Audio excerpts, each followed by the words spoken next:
Welcome, welcome, welcome. This is Coach Les and Mr. Yarwood from Yarwood's Martial Arts, and we are here again this week after a phenomenal holiday with YMA Chat, and we are going to be talking about perseverance, which is perfect for this time of year because so many people dwindle and fade off at the end of the year like there's some place to be said that they could be done and go, oh, another year. And the whole goal is to persevere. It is one of the most vital qualities for success in martial arts. It's the ability to continue striving toward a goal despite challenges, setbacks, and difficulties. In the context of martial arts, perseverance is essential for several reasons that we're going to be going over today. And I'm actually going to let Mr. Yarwood take over and jump into the first. So, good morning, Mr. Yarwood. Good morning. Good morning. Merry post-Christmas, I guess. Happy Boxing Day. Happy Boxing Day. Oh. In England, this is called Boxing Day, the day after Christmas. It's actually a national holiday. What is it? What is it? It's all about it's the day that they would have the fights. Oh. That's the origin of Boxing Day. And, boxing stuff up. And there's a whole bunch of myth behind it. Interesting. I didn't know that. Well, there you go. Very cool. You learn something new every day, I guess, huh? Good thing I got up this morning.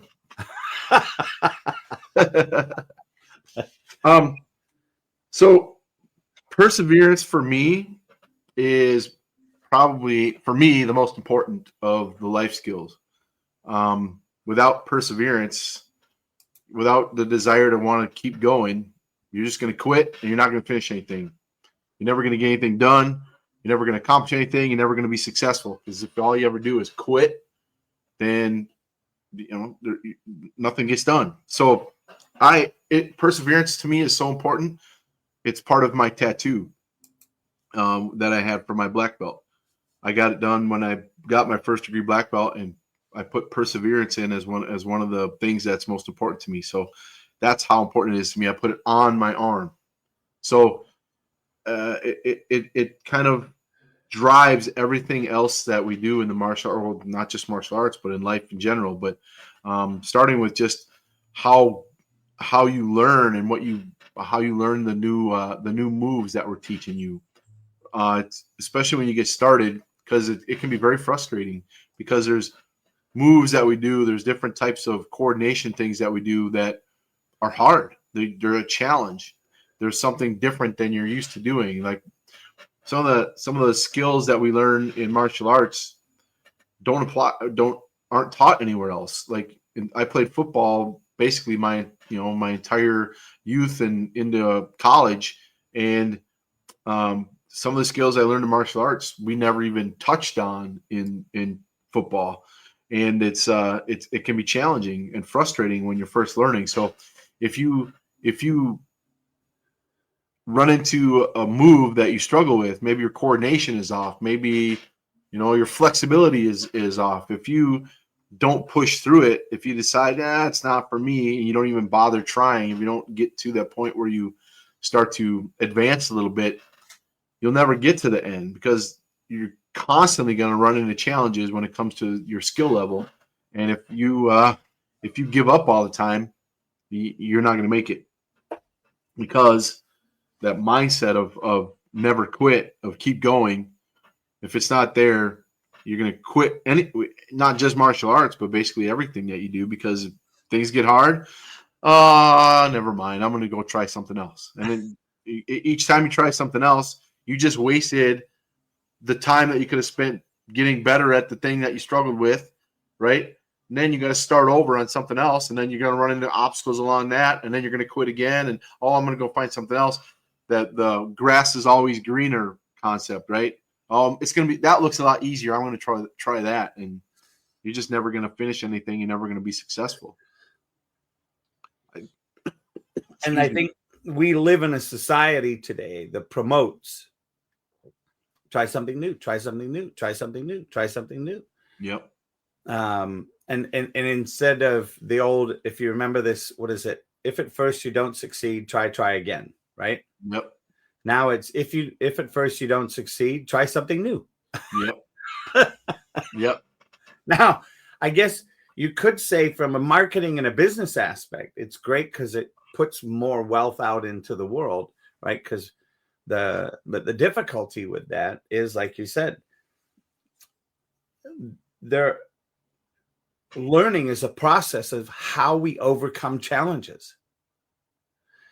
And no matter how you look at it, from spiritual, from family, from business, it is how do you overcome the challenges that are naturally inherent in 1, relationships, 2, work, 3, learning and growing. Right? If you don't push that window, if you don't go past that breaking point, I mean, you look at the people that have broke the 4-minute mile, right? That first person to break the 4-minute mile on record, then immediately there was a flood of people, like 100 and some people within a month broke the 4-minute mile. But until that first one, it can't be done. Human being can't run that fast. Yep. Yeah, I'm a huge fan of the Navy SEALs, and they have a lot of different sayings that they say, but their main saying that they have is never quit. Yeah. 2 words, very powerful. Never quit. You're going to run into problems. Maybe you physically aren't capable of doing certain things, right? That's fine, but figure out a way, right? If you decide up here that you're done, your body will say, okay, we're done. That's it. Your brain is way more powerful than you realize. Your body can do whatever your brain tells it to do. And if your brain tells it to quit, it will. And once you get that in your head that I'll just try something new. I'll just quit and do something different. That's hard to overcome. And then it's easier to just keep saying that because your brain is like, well, that was easy. Let's do it again and do it again and do it again. And pretty much down the road, you don't even realize that you're quitting on yourself constantly because it becomes normal. It's just the way you do things. So I look at it from the standpoint is like once you make that decision to quit, you're going to quit on everything. And there's certain times where you're going to run into something that honestly you're not able to do, and that's fine. But quitting is not the option. The option is find a different way, find a new path, keep moving forward. But to just stop and say I'm done, it's over. Yeah, it's and I think it doesn't matter what it is. It is. Nope. I'm just thinking in my own experience, right? In my own journey in martial arts, my own journey in cooking, my own journey in working out, my own journey in business, all of it. I mean, as a business coach, when I first started, there were so many times I wanted to throw in the towel and go get that, $125,000 a year job with medical benefits and 401k and go punch a clock. And I had plenty of times. There were several people that called me and whispered in my ear, "Hey, we'd love to have you come work with us." And I'm like, no, can't do it. Can't do it. Don't want to go back to that rat race. Nope. Now, does that mean that what I started on my own was easy? Not at all. I mean, there was many times that I've wanted to, walk away. And then, the things that I've learned, we've got these, we talked about skill development. We've talked about overcoming challenges and building mental strength. And to me, that mental strength piece is probably the most powerful one on here, at least for me individually, because and it says here on our cheat sheet, martial arts are as much about mental discipline as physical ability. Perseverance strengthens focus, resilience, and determination, which are essential for both training and real life situations. And as Mr. Yarwood was saying, the ability to focus, that ability to train the mind to go beyond, to set pain aside. And he used the SEAL team as an example. And, there's a couple of videos on YouTube for those of you that are ever interested. Just take a look. And you'll see you'll see some people come out of high school or come out of college and head into the SEALs, and they are super buff. They're super, highly physically manicured is the best way I would put it. And, they've gone through the pain of working out, busting through, getting bigger, stronger, more flexible, everything. And you think, wow, watching them go into the training, they're going to blow it away. Like they are mentally up to the challenge because of what they've already had to do.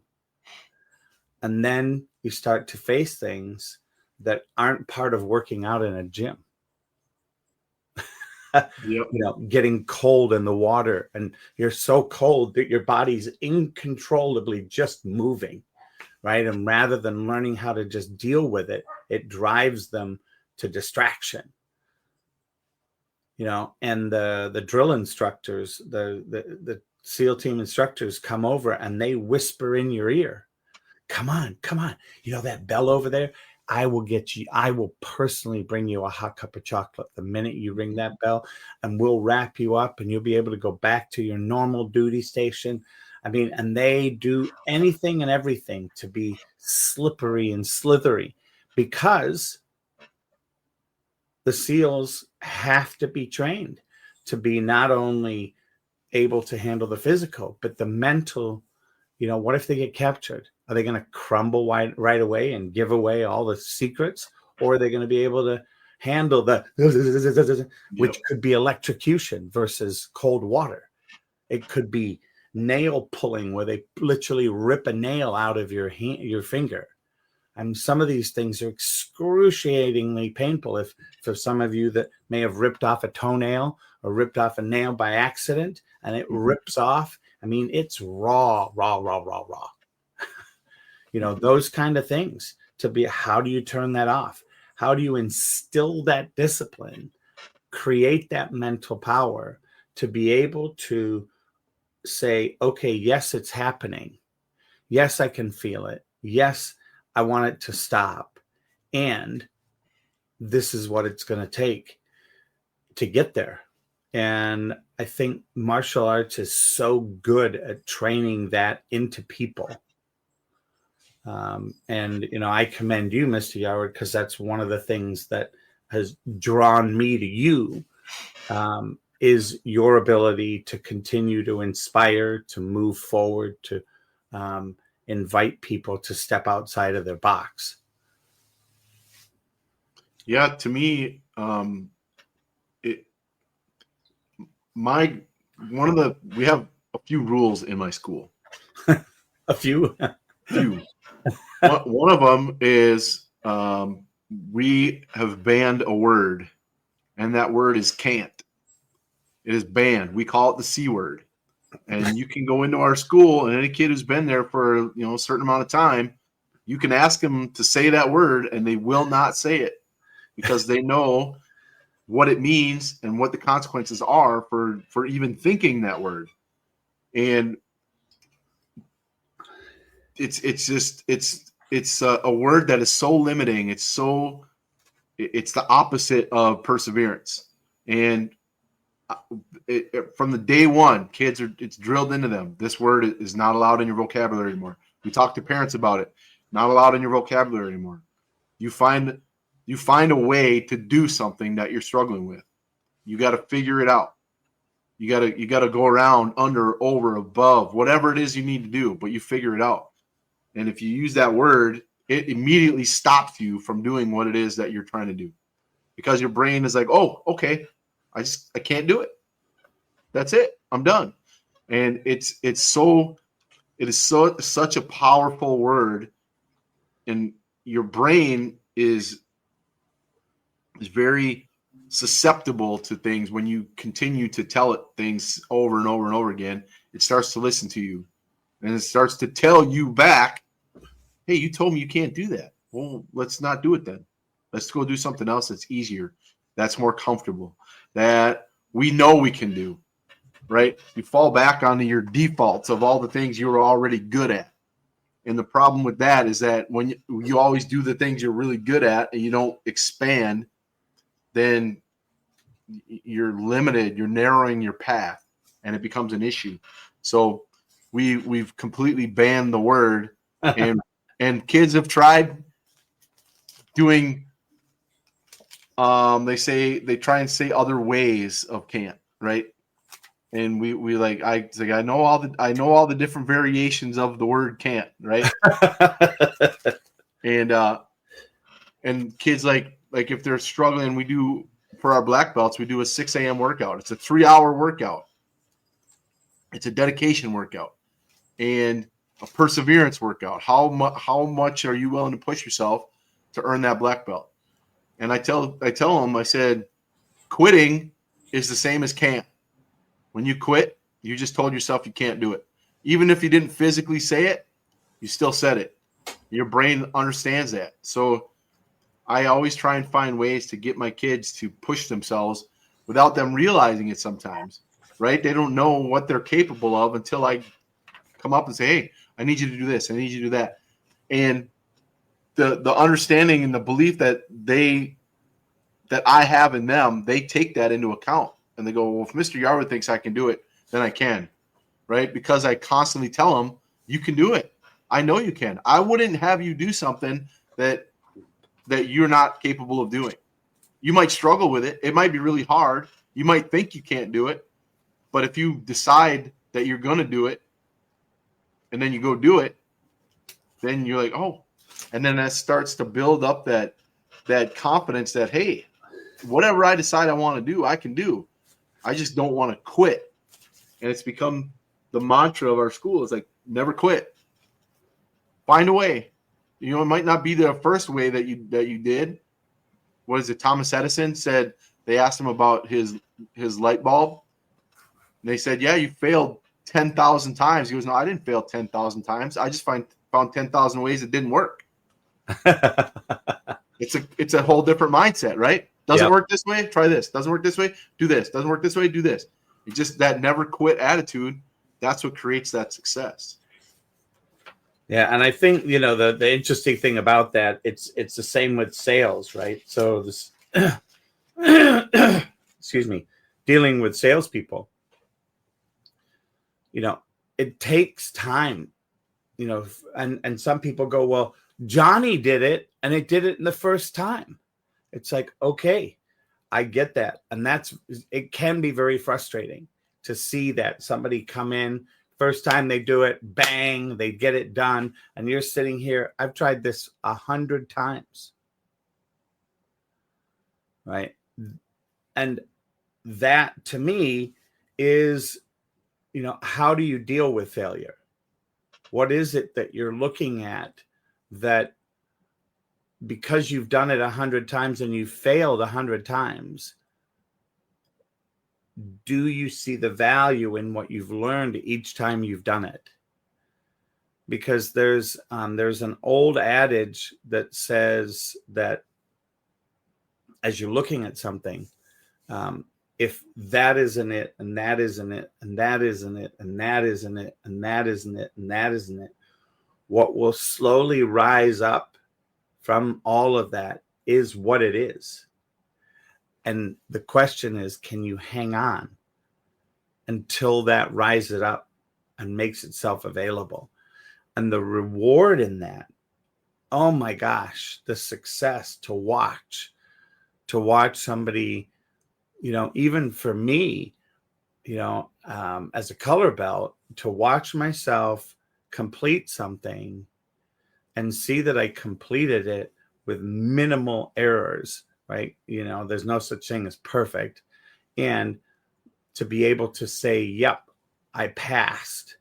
Like I met the measurements, I met the requirements to move to the next level.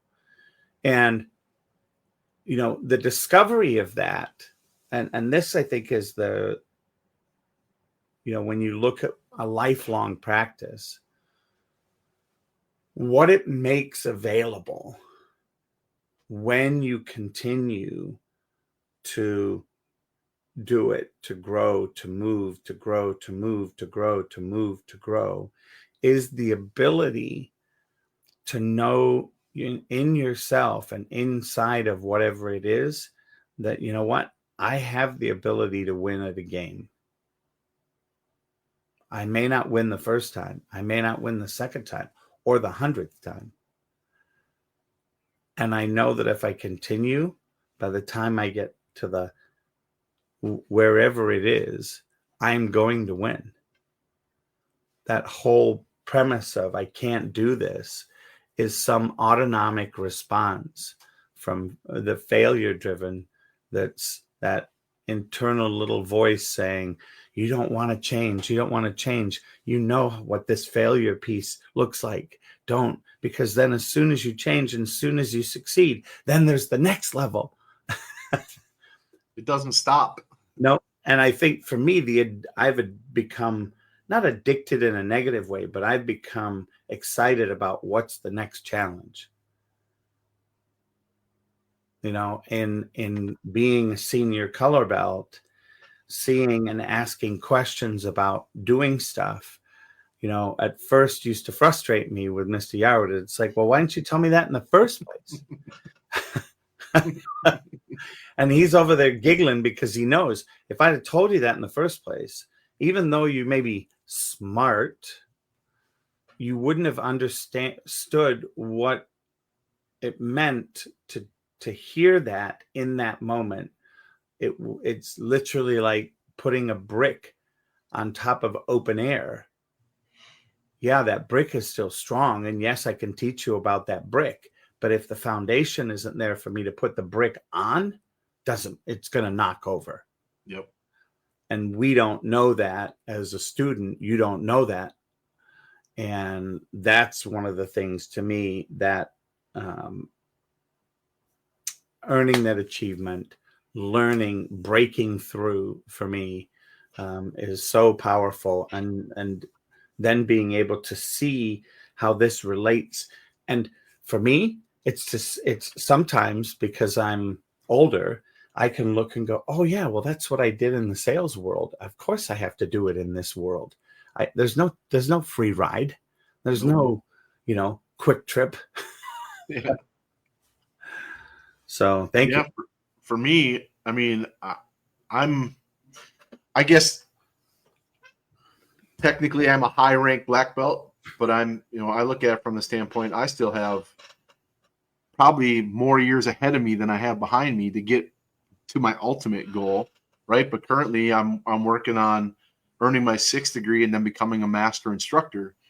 And that is, the more I dive into the things that I need to do to become that, the more I realize I don't know nearly as much as I thought I did, because there's so much more that as you learn something, it opens up something else, right? Just because I learned that thing doesn't mean I'm done. What that means is like, now, okay, I've learned this one thing, which teaches me that there's 5 more things to learn going forward from that. And then once I learn those things, then there's 5 more on each one of those. And it just keeps expanding. So once you decide in your head that you're done, you lose out on all those other things that are ahead of you that would have opened up for you had you just kept going a little bit longer. And for me, there was at some point, I was like, well, what else is there? Why should I keep going? There's, it's like, it's never ending. At first it was frustrating. It's like, the more I learn, the more I got to learn. And like, how much longer do I need to go till I know? And it's like, till you die. When you die, that's it, right? You stop learning, but there's always more to learn. There's always something out there that's bigger that you can tap into that you don't even realize is there. You don't know what you don't know, but you'll never figure that stuff out if you quit. You'll never realize. It just keeps getting, to me, it keeps getting better. Even though it's frustrating to learn new things, sometimes it's empowering to know that, hey, I have the ability, the capability to get out there and expand my knowledge base, expand my physical knowledge base, all those things that are out there for me, which allows me to then pass that on to my students, right? Just like you learned something new from me, I learned something new from other people that I can pass on to you. I'm not ready yet for some of the things that are ahead of me. That's why I haven't learned them yet. I know they're there. I don't know what they are, but I know they're there because I've gotten to this point based on that. And if I think that, okay, it's just this is what I'm going to learn, and then there's not going to be anything else, then it's naive thinking. But I know for sure if I quit, I'm not going to learn those things. I'm not going to be as successful as I want to be, right? It's a never-ending thing, but that's the beauty of it. It's like you reach goals and milestones, but that's not the end. That's just one step along the journey. You're never going to get to that final destination by quitting. It's never going to happen. So to me, perseverance is that key element that keeps the drive going, that keeps you growing and learning and finding and knowing and all those other things that go along with it. It's never ending as far as I'm concerned. But some people see that as like, oh, it's never going to end, right? And when you get that mindset that it's never going to end, that's when you quit. Plain and simple. No quitting allowed. Nope. No quitting allowed. Let's see, there's this last piece. Developing a lifelong practice. Martial arts are not just a sport, but a way of life. Perseverance ensures that practitioners maintain their dedication and continue their journey, even as their goals and circumstances evolve. And, even in perseverance in martial arts fosters that growth. It builds resilience. It ensures long-term success. Why? Because it's inherent in how, in this particular case, in how Mr. Yarwood holds people accountable for the goals, the games, the game that they're playing personally, how they're responding. And, what he hasn't told you is, and I'm going to say something about it, is, there's a quote unquote punishment that's assigned to saying the word can't. And it's called 10 burpees. And for those of you that you'll just look up what a burpee is. It's probably the most disliked physical exercise or warm up or whatever you want to call it, because it involves like multiple things, and to do them, it involves a push-up, it involves jumping, it involves stretching, it involves, collapsing on yourself and springing up into action. And, knowing that I don't look at it as a physical punishment, like somebody hitting you with a stick or anything like that. What I look at it is it causes the brain to start to remember and associate.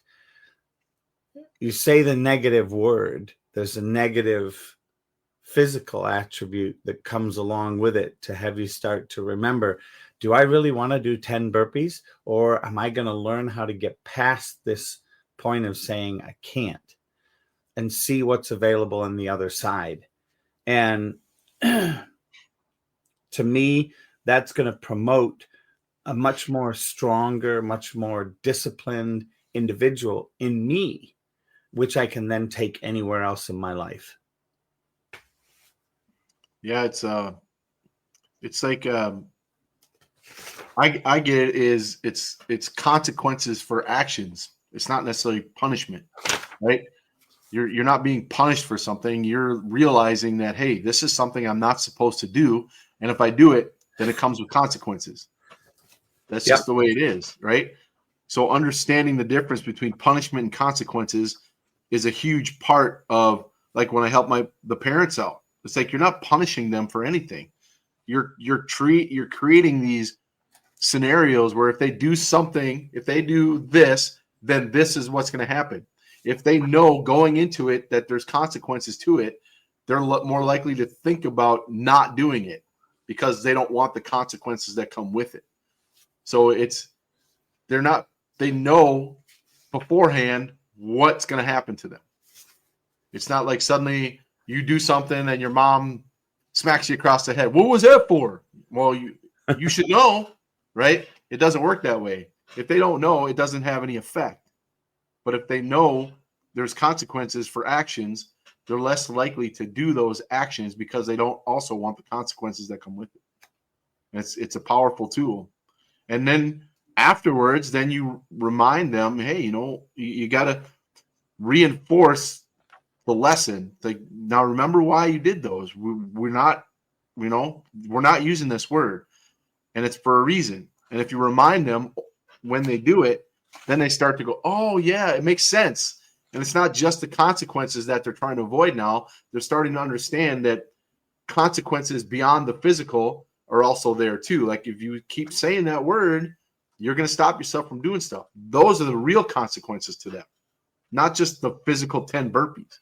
That's just a reminder of what is to come if you continue doing what you're not supposed to do. Yes. The challenge of the day. Well, I appreciate your time, Mr. Yarwood, and Yes, I think that this is, the next level, right? We've covered some amazing topics, and we'll continue to cover them. And the opening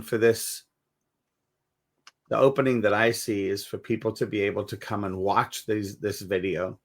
You can review it on several Facebook or on Coach Les's LinkedIn, my YouTube, and X.